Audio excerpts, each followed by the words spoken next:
Je vais vous dire quelque chose que beaucoup ignorent sur moi. J'ai longtemps vécu avec une timidité presque paralysante.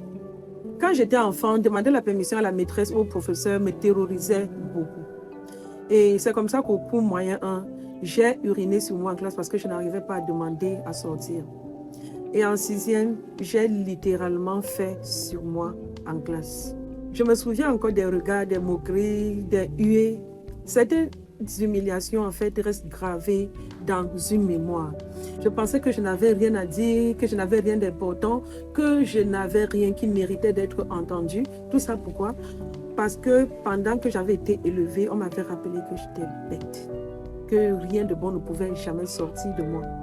Et le plus étrange dans tout ça, c'est que même à l'âge adulte, cette prison intérieure continuait à parler.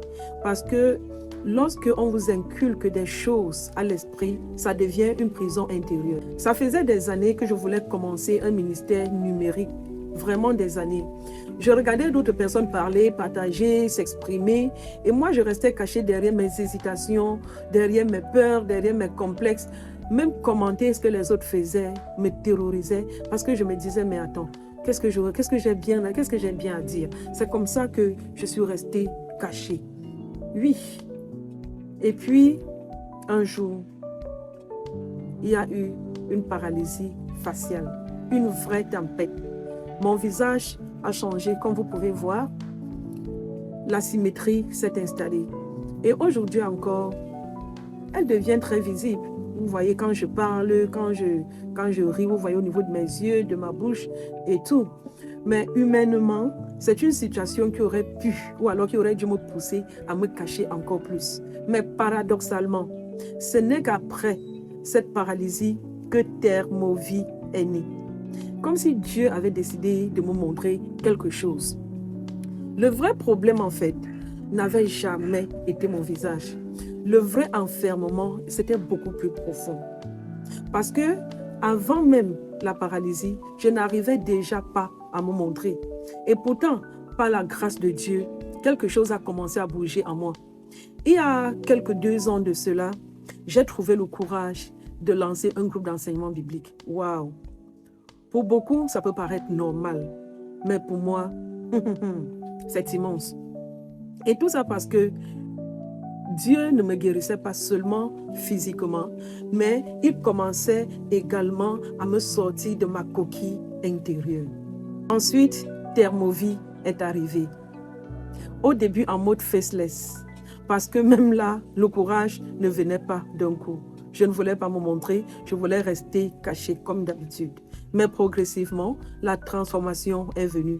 Pas une transformation magique, pas une disparition instantanée de toutes mes peurs, non, mais une transformation réelle, une transformation profonde, une transformation progressive.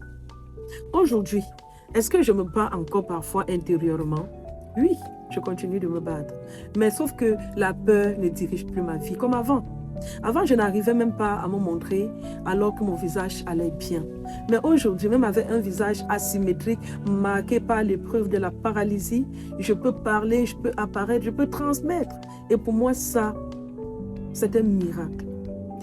C'est pour cela que l'histoire de Pierre dans la Bible me touche beaucoup. Avant la Pentecôte, Jésus appelait déjà Pierre, Pierre, même s'il était connu sous le nom de Simon. Mais on voyait encore Simon dans les réactions de Pierre. Il était encore dans les peurs, il était encore dans les fragilités. Il pouvait encore fuir, en tout cas, il pouvait encore régner Jésus devant une servante. Et puis, le Saint-Esprit est venu. Et Pierre n'est pas devenu parfait du jour au lendemain, non. Mais progressivement, il est devenu capable de choses qu'il n'aurait jamais pu faire avant. J'ai envie de m'adresser à quelqu'un aujourd'hui. Si toi aussi, comme moi, comme Pierre dans la Bible, tu portes un projet depuis des années, mais que la peur, la timidité ou le sentiment de n'avoir rien à offrir, de n'avoir rien à dire, te paralyse intérieurement, j'aimerais te dire, n'attends pas de devenir intrépide pour commencer.